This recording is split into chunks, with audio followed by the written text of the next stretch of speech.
Today we have famous director जिसने Madras cafe जैसी movie बनाई, पीकू जैसी मूवी बनाई, पिंक जैसी मूवी बनाई और फर्स्ट टाइम वो बना रहे हैं एक शॉर्ट फिल्म। जी हाँ, उनका फर्स्ट ये डायरेक्टोरियल शॉर्ट फिल्म है। तो चलिए बाकी की बात करते हैं उन्हीं से मिलके। सबसे पहले सुजीत सर, स्वागत है आपका फिल्मी मंत्रा में। Thank you so much Filmy Mantra. Okay, तो tell me about this short film. How, किसका आइडिया था and how this concept came? Idea आया था रितु शारदा, जो एक एजेंसी है BBDO, उस पर काम करती है। And then Miranda also wanted to initiate, उनका ये इनिशिएशन था रिलीज़ द प्रेशर। तो रितु शारदा ने मेरे साथ कुछ ओपन लेटर जो बच्चों ने लिखे थे वो शेयर किया और मुझसे कहा कि ये एक ऐसा मुद्दा है जिस पे हम लोग चाहते हैं कि एक डिजिटल फिल्म बने। और मैं बहुत दिन से एक शॉर्ट फिल्म बनाना चाह भी रहा था कि ऐसा कोई इशू जो मेरे क्लोज टू, मतलब जिसको मैं समझ सकता हूँ, जिसको मैं महसूस कर सकता हूँ। तो तब फिर ये आइडिया को आगे बढ़ाया गया। हमने और भी चिट्ठी मंगाए। So there were hundreds of letters which were asked कि बच्चे तुम लिखो। बट वो जिन बच्चों ने लिखा था वो कैमरे के सामने नहीं आना चाह रहे थे, ऑब्वियसली ऑब्वियस रीजंस कि वो नहीं चाहते थे कि मतलब तो हमने उनको पढ़ा, उन चिट्ठी को। चिट्ठियाँ पढ़ने के बाद I personally really felt very bad. महसूस तो करते थे, आसपास ऐसी चीज़ें तो होती हैं सोसाइटी में, कहाँ क्या कहते हैं। हमने गूगल में थोड़ा सर्च किया। So this was a very deep rooted problem जो सोसाइटी फेस कर रहा है एवरी डे, एंड स्पेशली ऐसे छोटे छोटे 13 साल 14 साल के जो बच्चे हैं। तो देन हमने कास्टिंग किया। हमने एकदम जेन्युइन कोशिश किया कि फ़र्स्ट टाइम कास्टिंग ले, मोर और लेस, और पेरेंट्स को भी और बच्चों को भी। एंड देन सोचा कि इस फिल्म को जितने जल्दी से बना के रिलीज़ करें और एग्ज़ाम से पहले रिलीज़ करें, ताकि पेरेंट्स के पास ये जाए, जितने पेरेंट्स हैं वो देखें इसको, बच्चे देखें और थोड़ा प्रेशर कम हो। ओके, तो लोग अक्सर 3 घंटे में कोई मैसेज नहीं दे पाते, या फिर कहीं ना कहीं बड़ा मूवी फीचर फिल्म में बहुत ये होता है, लेकिन आपने 3 मिनट की शॉर्ट फिल्म में पूरा मैसेज पास कर दिया। तो कितना डिफ़िकल्ट या ईजी था ये? देखिए, डिफ़िकल्ट तो होता है बिकॉज आपको सबसे पहले तो आपको फील करना पड़ता है, आप इस इमोशन से गुजरते हैं। बिकॉज जब चिट्ठियाँ पढ़ रहा था और जब बच्चों से एक्टिंग कर रहा था, मेरे सेट पे ऐसे भी लोग थे जिनको आंखों से वैसे ही आंसू आ गए जो वो चिट्ठी पढ़ रही थी। तो इट वाज क्योंकि उनका रियल दर्द है, उनका रियल प्रॉब्लम है, वो एकदम उनका दम घुटता है, ट्रैप्ड रहता है। जब एक बच्ची ने बोला कि प्लीज़ माँ, मेरे को अपने दूसरे एक बच्चे के साथ कंपेयर मत करो, सो वहाँ एक बच्चा एकदम ही बिकम्स और she becomes very handicapped. So difficult तो है, ऐसा आसान तो नहीं है फॉर्मेट है। तो आपको किसी से एंगेजमेंट ही करनी होती है, मतलब as a story telling. So उतना डिफ़िकल्ट है, लेकिन I wanted to make this. Okay, so इसके अलावा भी I want to know personally, like आपके साथ भी बचपन में कुछ ऐसे हुआ था कभी, या कुछ ऐसे पर्सनल आपके ऐसे बिलीव्स या फिर कुछ? इतना डेंजरस तो नहीं हुआ था। प्रेशर तो सब जगह से होता है, माँ बाप का, बाबू जी से आप डरते भी हैं। लेकिन हमारे टाइम, मेरे में इतना ज़्यादा नहीं हुआ क्योंकि मैं स्पोर्ट्स में था, मैं फ़ुटबॉल खेलता था। सो मेरे पेरेंट्स को समझ में आ गया था इससे पढ़ना लिखना तो होने वाला है नहीं इससे। तो ये एक था। बट यस, 10th के बाद 12th पे जब आते हैं, कॉलेज में जाते हो, तब लगता है अच्छा, फिर पेरेंट्स वहाँ टेंशन में आ जाते हैं।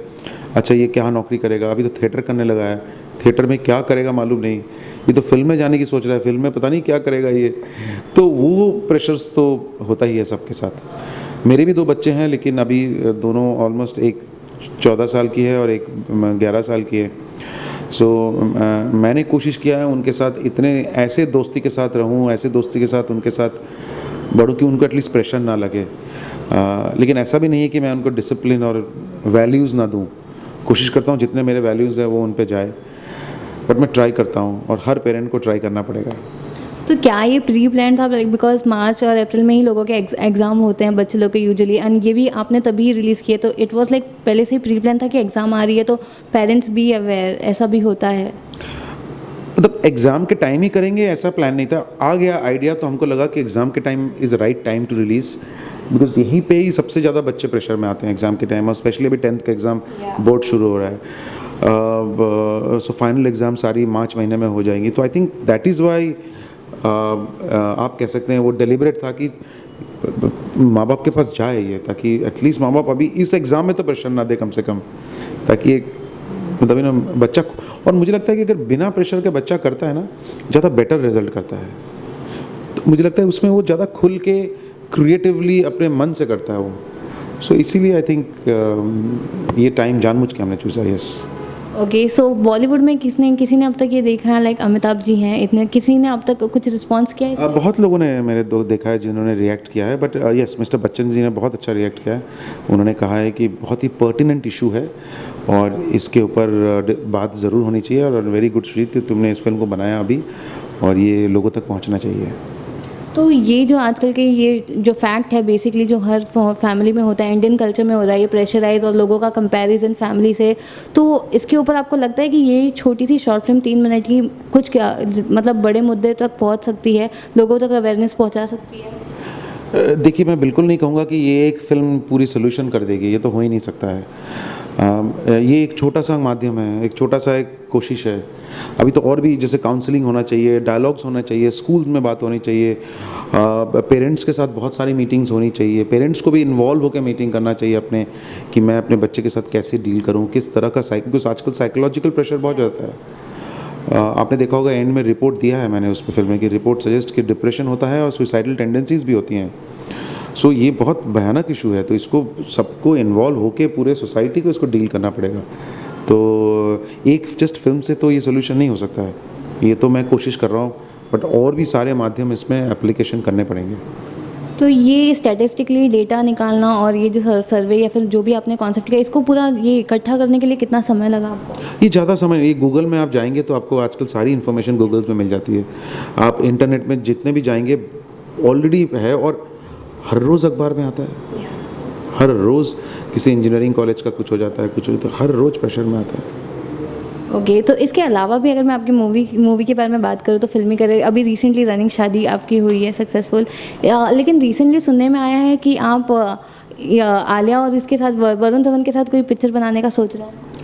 नहीं, आलिया के साथ तो नहीं है, बट दोनों बहुत अच्छे हैं। बस ये वरुण और मैं बात कर रहे हैं, एक दूसरे से डिस्कस कर रहे हैं, दोनों बहुत एक्साइटेड हैं, बट क्या कर रहे हैं ज़रूर बताऊंगा। मेरे लिए भी ऐसे यंग एक्टर के साथ काम करना will be a very new thing, but let's see, मैं ज़रूर बताऊंगा क्या कर रहा हूँ इंटरेस्टिंग, बट थोड़ा और वक्त चाहिए मेरे को बोलने के लिए। ओके, सो ओके, जाते जाते व्हाट इज़ इन पाइपलाइन, आपके अगली पिक्चर के बारे में क्या बताना? यस, मैं यही करूँगा कि ये मैं और जूही एक नए काम कर रहे हैं, और मैं और जूही जब भी कुछ लेके आए हैं, कुछ थोड़ा सा अनयूजुअल मज़ेदारी चीज़ लेके आते हैं, कुछ करता हूँ। ऑब्वियसली कन्वेंशनल कुछ नहीं करूँगा तो कुछ अनकन्वेंशनल जो मेरे ज़िंदगी के साथ जो मैंने देखा है वही कुछ करूँगा। Okay, thank you so much talking to us, thank you so much, thank you.